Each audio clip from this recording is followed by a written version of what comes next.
Um, Welcome everyone to this FCERM.net organised telecom. My name is Lydia Burgess Gamble. I'm from the Environment Agency and I'm joined by Alex Nicholson, who's from ARUP but is doing some work for the Environment Agency on a natural flood management scheme. And what we're going to do today as part of our double act is that I'm going to talk to you a bit about a project that I've been managing that's just been published, which is about how to model catchment processes to reduce flood risk. And then Alex is going to go into some detail on an example in the northeast of England in Stockton-on-Tees, where he's been doing some work for the Environment Agency to model the effects of natural flood management within a catchment. So I'm going to kick off by telling you a bit about the project that I've been managing and then hand over to Alex. So over the last year, I've been managing a project with JBA Consulting to look at how to model catchment processes as part of flood risk management planning. It's been a project that's been managed by Barry Hankins from the JBA with subcontractors from the James Hutton Institute, Newcastle University, Lancaster Environment Centre and Lancaster University. And it's a project that's been managed for the Environment Agency and DEFRA Flood Risk Management Research Programme. And we're basically a research programme that undertakes flood risk management research for all flood risk management authorities in England and in Wales. For this particular project, we also had quite a lot of input from CEPA, so it's applicable to the whole country. So before I get started and tell you about the project, I'll just give a little bit of context behind why we undertook this project. Over the last few years, as you will all be really aware, there's been a lot of flood risk issues across the whole of the UK, an awful lot of flooding from all sorts of different sources, and an ever-growing interest from a range of parties to look at a whole suite of different solutions to flood risk management. So to start to consider a wider range of solutions alongside traditional forms of engineering. And as part of that call to look at a whole multitude of different solutions, there's been an increased interest in working with natural processes as a form of flood risk management. Now, this form of flood risk management isn't anything new. Back in 2007, that were faced particularly in the Severn estuary and throughout many parts of the country, there was a review undertaken by Sir Michael Pitt into how the flood events happened and what could have been done to better manage those floods in the future. And as part of Michael Pitt's review, he talked about how flood risk management should be a portfolio of different types of measures. And we should look at all sorts of different measures across catchments, across coasts, in the rural and in urban environments to reduce flood risk. And he coined the term working with natural processes as a form of flood risk management. And he said that this is a form of flood risk management that's all about taking action to reduce flood risk by protecting, restoring and emulating the natural functions of catchments, rivers, floodplains and coasts. And it's not an approach that will work everywhere, but it's a really valid approach that we should be considering when we're looking at a catchment or a part of the coast and asking ourselves what are the best solutions for those communities who are at risk of flooding. Natural flood management or working with natural processes is a whole suite of different types of measures that are applicable on the coast and on rivers. And there's a wide spectrum of different sorts of measures that you might want to draw on, from upland type measures like grip blocking and intercepting flow paths to store water before it gets in the floodplain, through to planting woodland in wider catchments and in floodplain areas, through to floodplain restoration and wetland creation, river restoration, and in the urban environment, looking at naturalised flood storage areas, green-blue infrastructure and sustainable urban drainage systems. So it's a vast suite of measures, and the types of measure you choose will really depend on your catchment type, on your geology, on the willingness of landowners and on the type of flood risks that you're trying to manage. There's a similar kind of spectrum of different sorts of measures that you could see on the coast, such as managed realignment, restoring sand dunes to protect the coast from coastal erosion, and beach recharge and sediment management measures. So there's a vast range of different approaches, but what's never been done before is a review of the sorts of modelling that you might want to undertake and the sorts of data you might want to use to try and figure out what would be the best solution within your patch. So the real purpose of this project that JBA managed for us was to review what modelling had been undertaken for natural flood management schemes in the past, and to get a bit of a flavour as to what the pros and cons of those different models are, and to develop a suite of products that can help you to figure out what you might want to use when you're trying to develop a proposal for your catchment. Indeed, in some places, what we found was that you might not even want to do modelling. There will be cases where actually local knowledge and data within that catchment can help you come to a decision without having to do modelling. So the report, what JBA have done for us is they've developed a three-step process which helps you decide what type of approach you might want to take. The reports and products that have come out of this study, we will provide you with a link following this webinar so that you can access those. They are all freely available on our Environment Agency research page. But what I'm going to do now before we go through to Alex is to take you through the three different steps that fall within this JBA report, and hopefully you'll find that some of the products will be useful to you in your day job.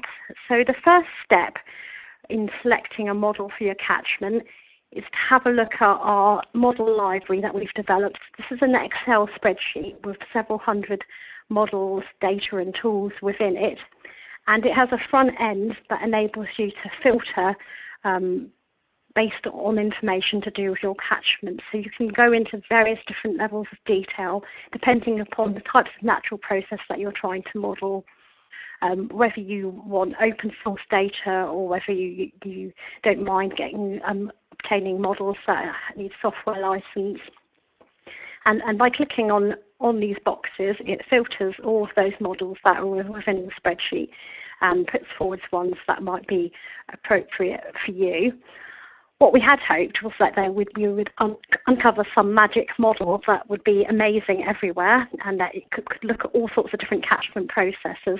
But what we found through this study is that there's no one all dancing model that will suit everyone. It's really quite specific to your catchment, your geology within your catchment, what local knowledge you've already got around models, what models already exist within your locality, and often that is perhaps sometimes a more important process than trying to find one model that suits every situation. So knowing what models you have at your disposal within your organisation or within your local environment agency team is also a really good process. So the model library is really helpful, but alongside the model library we have a really useful technical report which gives some general information on the steps you might want to go to from thinking about a potential way of reducing flood risk to actually getting down on the ground and building it. So there's steps within this report that help you think through at what stage would you need to think about modelling and how you would figure out which data and models are available to you. Within that technical report, there's specific chapters on different types of catchment processes, and it describes in detail the range of different sorts of data and tools that are out there, what the pros and cons of those are, and will give you a really useful insight through the use of case study vignettes to understand where these approaches have been used in the past. What's really good part of the report is that accompanying the report are 20 different case studies from across the UK, and these case studies are specifically designed to look at how flood risk and sediment management was modelled within specific case studies. They cover a wide range of different types of catchment from all over the country, and I'm just going to take you through a few now before I hand over to Alex, who's one of the case studies is related to the project he's been working on. So we've got a range of different examples. We've got some of the more familiar case studies, such as Belford and Holneycott, which are quite well-known natural flood management schemes, with some quite detailed case studies for those. We've got an example of some sediment modelling that was undertaken on the Wensum, in the east coast of the country. We've also got some one coastal example in Medmurray. I should say this report was predominantly focused on fluvial situations, but we got given a really useful case study that we thought we would showcase nonetheless. So we've got Medmurray, we've got an example in Oxfordshire on the headwaters where the NFU are doing some work to try and identify natural flood management opportunities. We've got an excellent example from Wales on the Elwy, where Natural Resource Wales have done some work to look at different ecosystem service functions within a catchment and where the best places could be for natural flood management. We've also got some examples of diffuse pollution modelling. A specific case study looking at the woodland for water opportunity mapping, river restoration and diffuse pollution work on the Glaven and the Eden. And just click onto the next page. And they're all really useful, detailed case studies that are definitely worth looking at if you think they might be appropriate to you. One of our case studies is the Stroud Natural Flood Management Scheme, which is a piece of work being led by Stroud District Council with the Environment Agency. And they've literally this week just published a really useful film that takes you through the practicalities of the work that they undertook within their patch, which is definitely worth a watch outside of this telecom. But one of the really excellent case studies we've got within our report is a project that Alex is working on at the moment, and this is the case of the Lustram Beck, which is in Stockton-on-Tees. So what I thought I'd do now is, in order to bring this report to life, is to hand over to Alex, who can take you through this case study in more detail and explain what he's been up to. So over to you, Alex. Thanks very much, Lydia. So I'm Alex Nicholson. I'm a civil engineer and hydrologist at ARUP, currently seconded to the Environment Agency as an advisor to natural flood risk management. The photos on this slide are from Belford in Northumberland, which has already been introduced as an example case study. I just put them on there to highlight that some of the research that I'll be going through has developed from my PhD research that I undertook in Belford. As Lydia's already said, I'll be talking to you today about the scheme in Lustram Beck, which is upstream of Stockton-on-Tees. And we'll go on to that now, if the slide changes. There we go. So Stockton-on-Tees is situated downstream of a 45 square kilometre predominantly rural catchment. It's a 3 million fence scheme is currently underway, being delivered in 2 phases by the Environment Agency in partnership with Stockton Borough Council. Phase 1 of the scheme is hard engineering, embankments, flood walls, bridge widening, culvert repairs, and so on. And these works are aimed to deliver protection to over 150 properties. Some of those properties further downstream in the heart of the town are having a standard of protection raised to 1 in 75 year. And some of the properties closer to the upstream end of the town are only able to achieve protection up to a 1 in 25 year. Phase 2 of the works is looking at upstream catchment storage in the form of natural flood management to slow. And it's desired that the natural flood management, or phase 2 of the works, is able to bring up the standard of protection from those areas that are left at 1 in 25 year up to 1 in 5 year, and the areas that are currently at 1 in 75 year to go up to 1 in 100 year or even higher.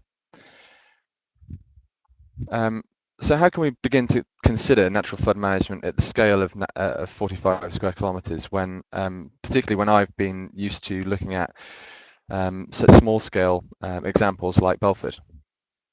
Well, firstly, to make it more manageable, I broke up the larger 45 square kilometre catchment into 6 sub-catchments. This purely as an idea for me, just to get my head around where might be feasible to start situating natural flood management features to slow, store and filter flow. So instead of having one 45 square kilometre catchment, we now have 6 sub-catchments of somewhere between 5 and 15 square kilometres. I then used hydrology tools in ArcGIS to identify on the DEM, the LiDAR data, where flow pathways would be occurring when rainfall is targeting the site. With the flow pathways in place, amongst other layers like fluvial flood risk or surface water flood risk layers, I was able to start identifying where we can start putting natural flood management features in the upstream catchment. So let's just go back to this map of the whole area. We're going to focus in on subcatchment 1 just to look at a bit more detail about how I did that. You might have to squint a bit to look at this, but in the background you can just about make out some runoff pathways which are being picked out by these hydrology tools in ArcGIS. And onto that, I've sort of superimposed 4 different types of shapefile, which in this case are large woody debris, which is sort of red and black hatched areas. So I've situated those on small streams and ditches, which are in the vicinity of an area of existing woodland, because that would be where you get the source of wood from. And I've tried to avoid putting them on a catchment area greater than 3 square kilometres. And this is just based on some research that we did at, in Belford, where we basically determined that 3 square kilometres was kind of the threshold for the forces becoming too great on large woody debris. Some small green lines you might be able to make out are indicating areas where ditch management might be applicable. And all I'm really referring to there is areas of ditch widening techniques, online storage of flow to drop out sediment and mass nutrients that might be being washed off farmland during rainfall events. These 2 components aren't really considered by the modelling, but I've still thought it'd be useful to put them in this opportunity mapping, just because it kind of it's part of what we sort of like to term as the multiple benefits of natural flood management. Slowing water in these small ditches and managing sediment and water quality is a big plus, a big tick that we want to try and achieve with NFM. So the other 2 components that I'm considering here are the storage components, the physical storage of water. And I'm doing that through the storage of overland flow. So we're intercepting runoff pathways in the land and storing water on farmers' fields, perhaps in the corner of fields. And we're looking at floodplain storage. So this might be areas of floodplain that are currently active, and we're trying to store more water on them by constructing soil bunds to increase floodplain depths. Or it might be completely reconnecting areas of disconnected floodplain. On the right-hand side, I've put a few assumptions. So this the storage that I've mapped is drawn as a shapefile, and then I've assumed a constant depth over the area, and that's helped me calculate the amount of storage in each NFM feature. And you can see in this subcatchment alone, we've managed to store somewhere around 70,000 cubic meters of water. Now this is purely up in the air. I'm calling this really no constraints natural flood management mapping. It's before consulting any landowners, and it's basically just using the DEM and a few rules about where you might be able to situate something on a farmer's field to try and figure out, okay, these are the best opportunities, let's take them forward, let's go and have a discussion. So just to describe what those features might look like, Lydia's already gone over a couple of them, but overland flow features might look like these examples from Belford. On the left you have a soil bund capturing a runoff pathway. Sorry, I'm sneezing. Bless you. And the soil bund in this case makes access to the field during wet periods much easier for the farmer, and there's a pipe going all the way through that allows the structure to leak. And you also notice that it's situated at the edge of the field, so in this arable field case, we're not interfering with the sort of function of the field, it's within the buffer zone. On the right hand side, it's a field set for grazing, very shallow soils, so this timber barrier was used, the location of which wasn't as important because it was a field always set aside for grazing, so it wasn't pushed right to the edge. It was put in a position where the topography of the field made most sense for it to be. It would store most water. Again, both these features are able to leak and will fill up and empty in a period of less than 12 to 24 hours. Floodplain reconnection and maximising floodplain storage. There's a couple of examples here. One on the left from Belford of an offline pond. This is basically skimming peak flow, peak river discharge from the burn on the left and pushing it into this small, relatively small floodplain area on the right, which is bunded and is able to store a significant amount more water than it would have if it didn't have that bund in place.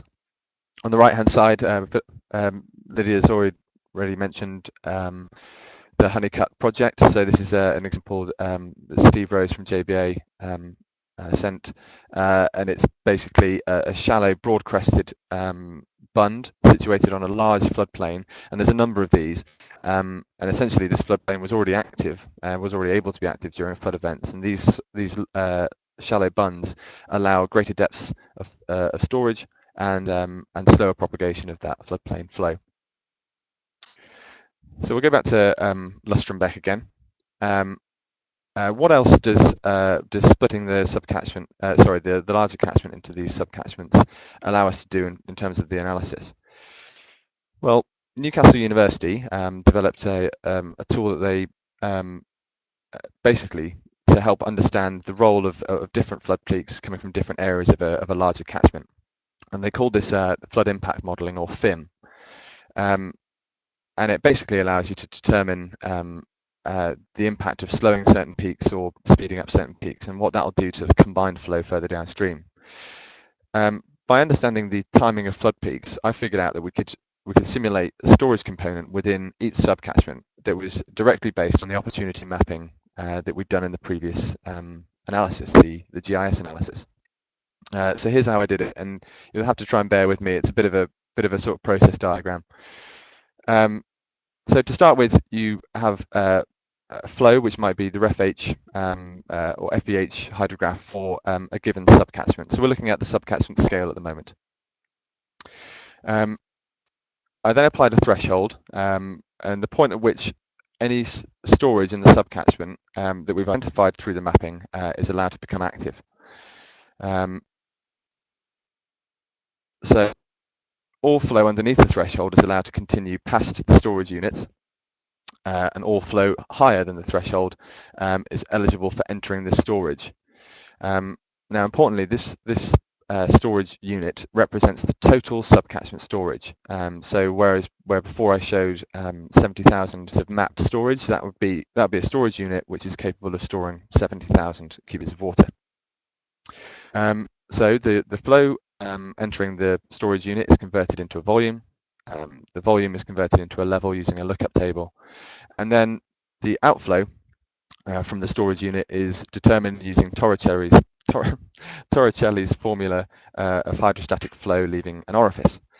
Now the outflow rate is dependent on the number of mapped natural flood management features. So the more features you have, the more pipes there are, and therefore the greater the amount of outflow that can come out of that storage area.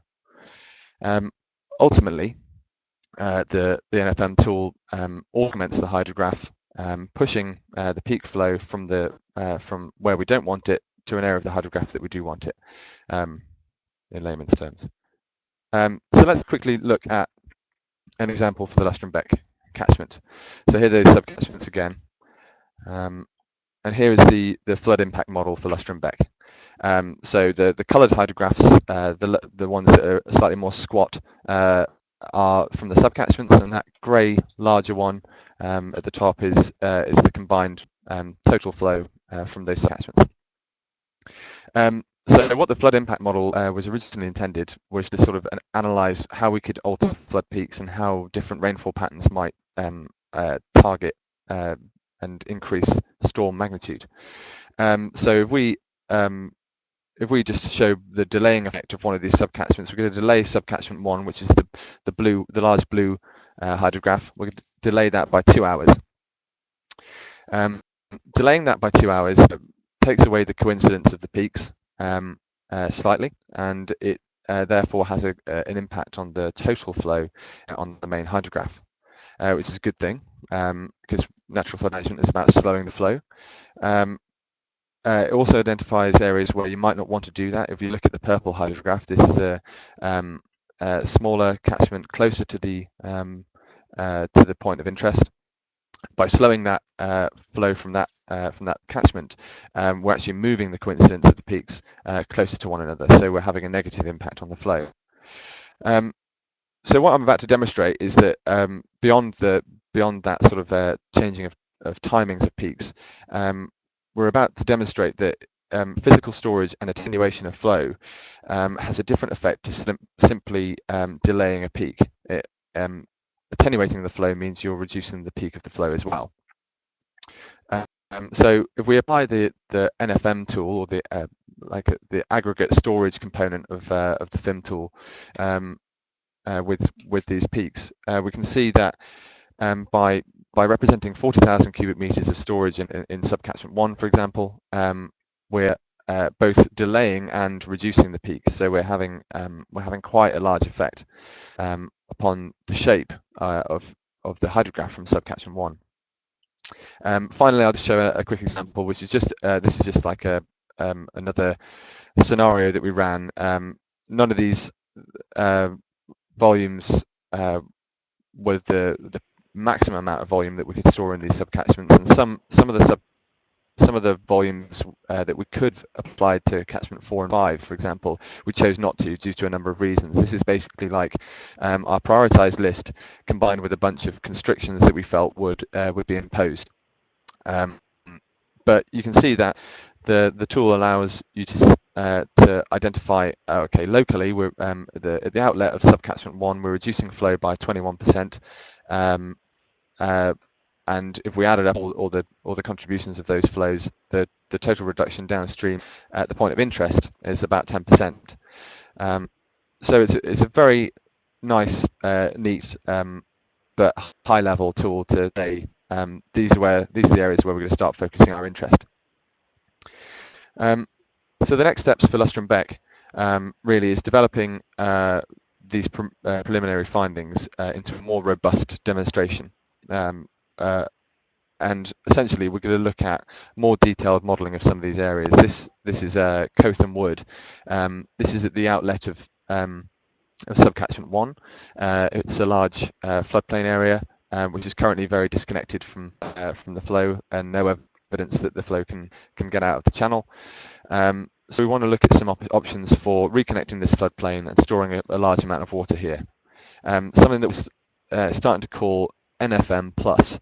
So it's sort of a gap between natural flood management as we know it in Belford Honeycutt and moving on to a slightly larger scale before we get to the more sort of designated reservoir sites. So we're talking about still storing a large amount of water, but doing it in a controlled way where we're underneath the Reservoir Act in every case. My next slide is just to highlight that there's a few other projects taking place in our region of the northeast. I just wanted to sort of highlight that it really is an exciting time for natural flood management, and hopefully we'll together start making better ways of modelling it and getting it on the ground so that people can be more protected and safer. I'll just pass on to Lydia for some closing points, and then we'll take some questions, I think, after that. Thank you very much, Alex. That was really, really interesting. I think I'll just pick up on what Alex just said, that there's a lot of projects going on in the northeast where he works, but what I'm picking up on a daily basis is that there are projects happening all over the UK, everywhere at the moment. Everyone seems to be starting to do natural flood management projects, so it really is an exciting opportunity. And what I just want to do now, before we hand over to you to write questions in the chat area, is just to talk about a project that I'm working on at the moment. I'm working on a project which is all about developing a high quality evidence base to help support you guys working flood risk management, to pull together into one place the evidence behind natural flood management, looking at all of the suites of different sorts of measures for rivers and the coast, so that we know what we can identify what we know, and we can identify what we still don't know, so that we can be more confident when we're trying to develop the case for natural flood management within catchments. And this is a project that I'm managing for the Environment Agency, but it's a big partnership project with contributions from SEPA and the Woodland Trust, and our contractors are JBA in a consortium with Forest Research and Newcastle Uni, Lancaster Uni and the James Hutton Institute. So this is an 18-month project which started in February, and it's got various compartments to it, but it's all about pulling together that evidence into one place, so that natural flood management can be considered alongside more traditional forms of engineering. So thank you ever so much for your time, giving your lunch break to Alex and I. But if you'd now like to let us know if you've got any questions, I believe if you write them in the chat area, what I'll do is I'll read them out, and then either Alex or myself will answer them. So fire away if you've got any questions, or if you feel like you would rather talk to us offline, then please contact us. So I think you just type them into the chat area. I'm sure there must be some questions.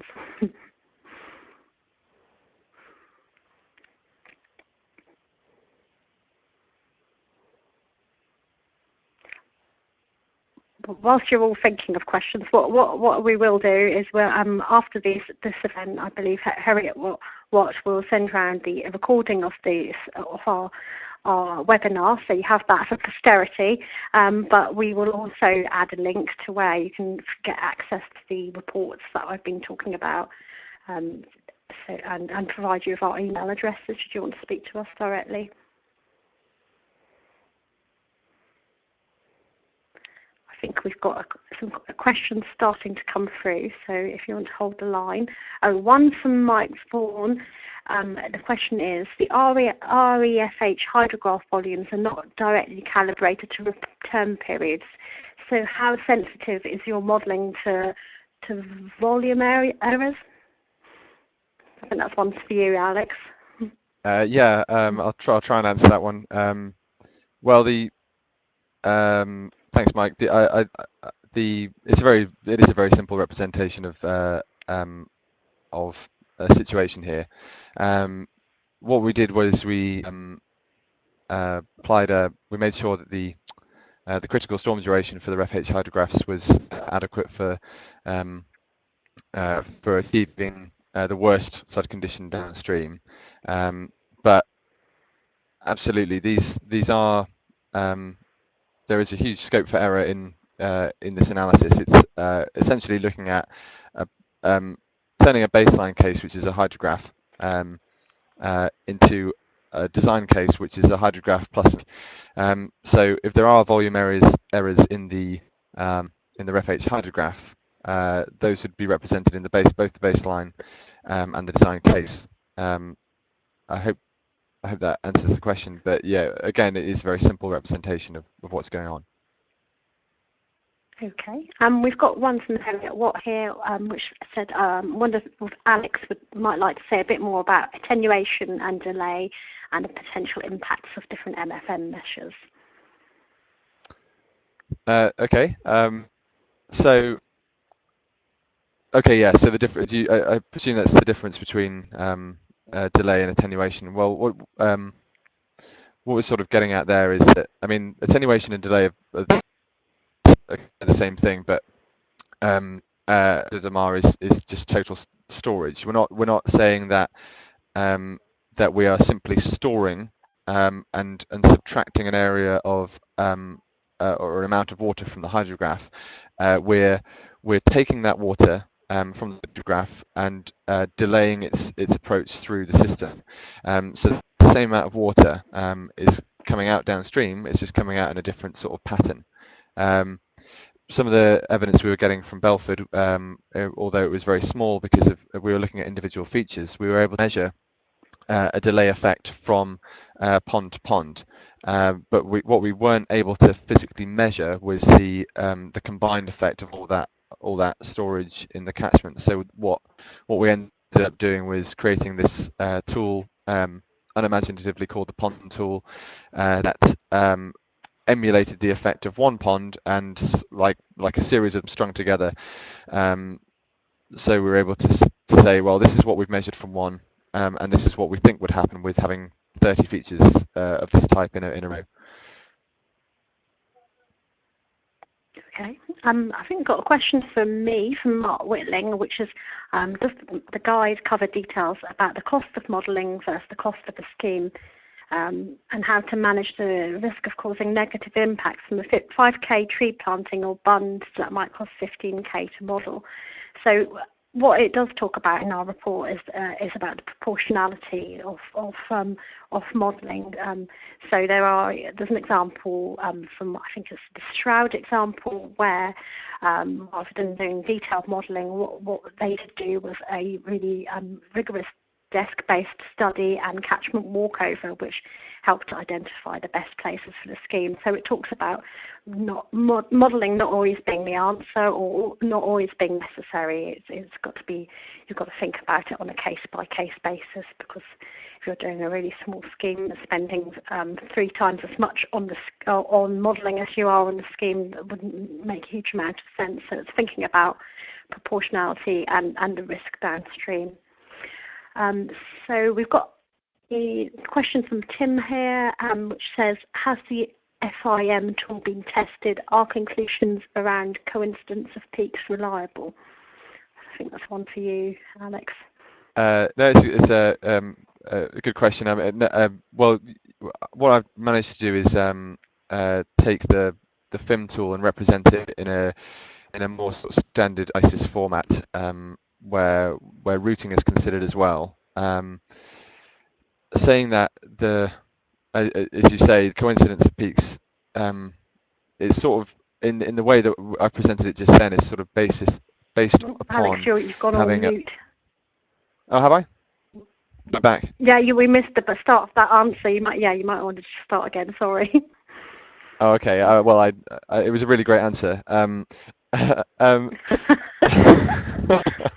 It's a shame you missed. No.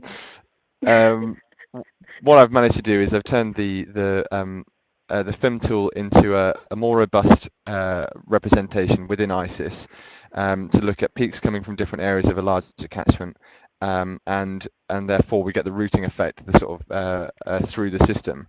But what it all is based upon is this sort of blanket rainfall occurring over the entire catchment area, and those hydrographs are being generated based on the sort of critical storm duration at the point of interest.